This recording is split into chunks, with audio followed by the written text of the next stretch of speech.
Today we're going to do another genuine review on this here Positive Grid Bias Head 600 watt amplifier. We're going to do a demo, specs, and review, and I'm going to tell you what I like about this, what I don't like about it, and why I'm ultimately selling it. So stay tuned.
Alright, so let's go through the specs of this here Positive Grid Bias Head.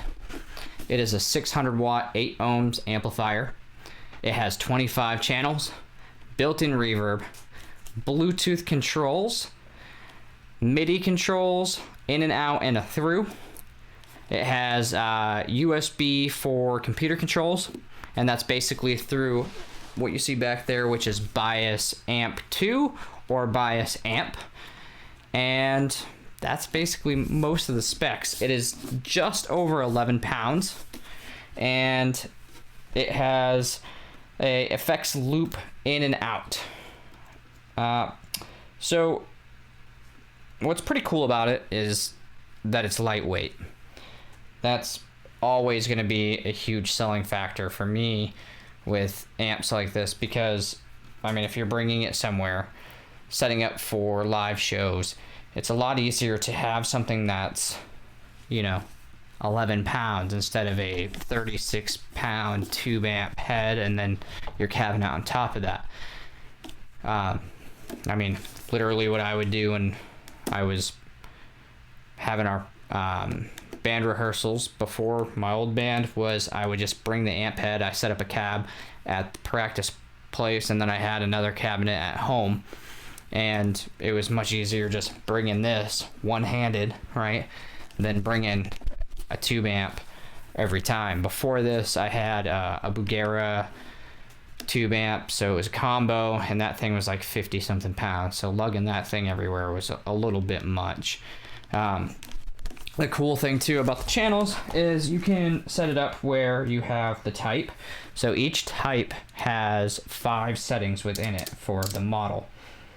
You can do clean, glassy, blues, crunch, and metal, and you can disregard all those and just set it up however you want. But I thought it was cool because I'm very much about organization, and that helped me. Another cool thing is you can have 5 different tube stages set into this amp that you can control for different songs, different tones, based off of whatever model you're using. You can also have your distortion setting here, and then you have topology, which basically is like your single end, split load, push pull, solid state, given those type of tones.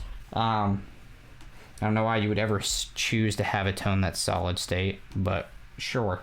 And then you have your mini power amp, and then at the end you have a cab sim.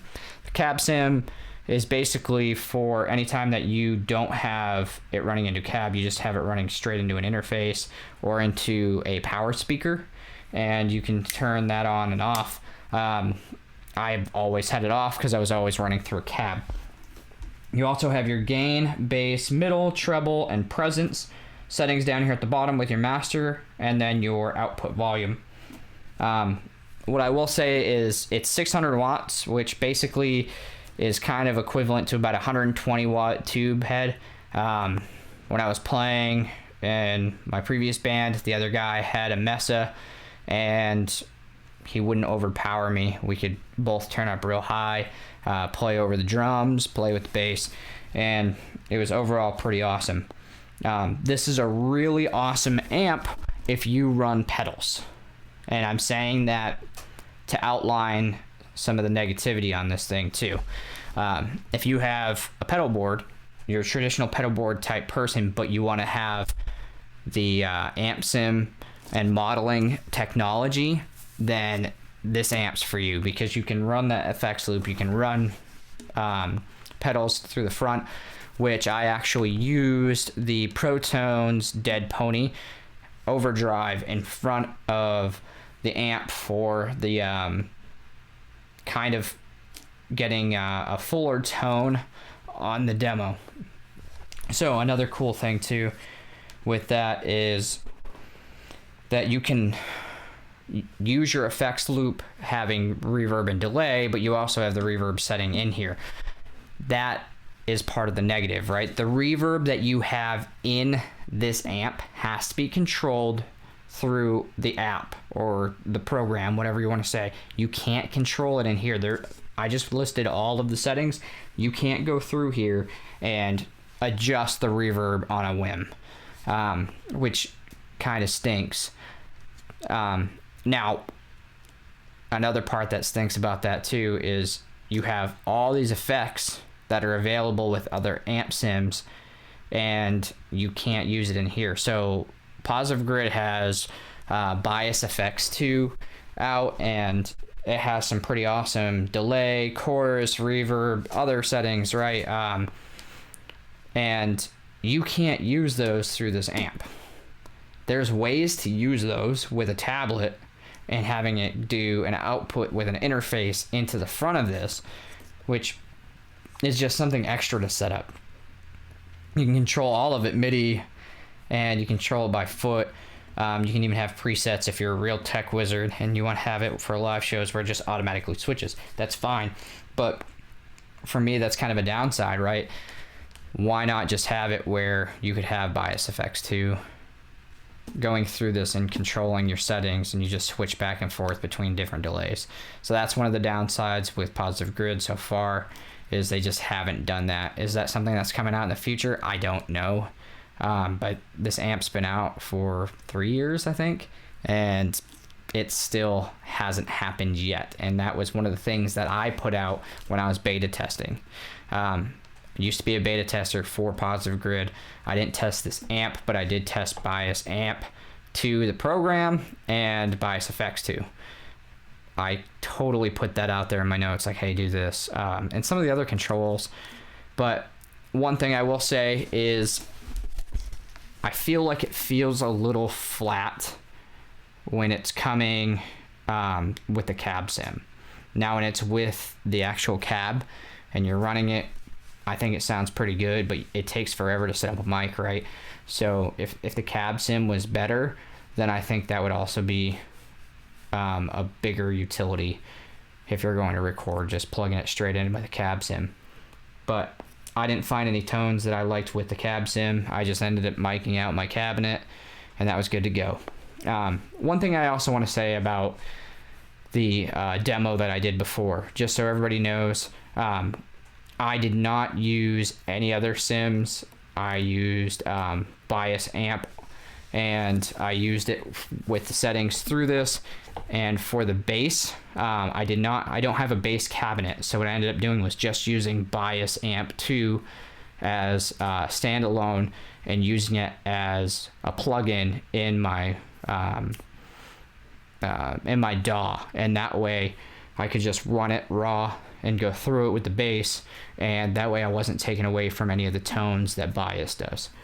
So that's it. Now I'll go through some of the settings that I had, and I'll talk about how I got my tone and what I did. But basically I used one setting for guitar, and I just did some changing of the mids and EQ, and I added reverb, and that was about it. I didn't do any effects that I couldn't use just through this head, and I mic'd it out.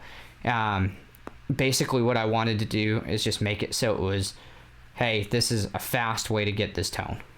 So that's going to come up next. I'll have it where I break down what I did to get my tone. All right, so now I'm going to do it down and dirty of how I got the tone that I got using Bias Amp 2 and going into the Positive Grid Bias head. So what I did was I actually got a triple rec tone match off of the tone cloud. You can just click here and get the tone cloud. Got the triple rec. Here the gain is at about noon. The bass was turned up a little bit, mid was turned back, and the treble was turned up. Presence was also turned back. For the leads, I had the reverb on. For the rhythm, I had the reverb turned off. The preamp, I didn't touch at all. The EQ, I actually did a mid cut. Tone stack, I didn't touch at all. And the power amp, I didn't touch either, but this has 6L6 tubes, which I kind of gravitate towards. The transformer, I didn't change, and I don't think historically I've ever changed it except for on the settings from like American style, British fat style, or pure. If I was using the cab sim, this is what I would use. This is a Celestion V30s, and I would use an SM57, which is the actual mic that I used on my cab, and I think that the speakers are actually supposed to be similar to Celestians. I didn't use the second EQ, and I didn't do an amp match because we already had the tone match. For my bass tone, I kind of went in, I downloaded something off the tone cloud, which was the Dark Glass 1, and I just kind of rolled with it. The only thing I really turned back on this one was the volumes, and that's about it. I didn't do any post EQ on either of these, and I did put a kind of limiter for everything, and that was about it. But there's no mastering, it's just the mix. So I'll also break down what it sounds like, where each of the tones are actually kind of isolated for the bass, the lead, and the rhythm.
Hope you liked the video.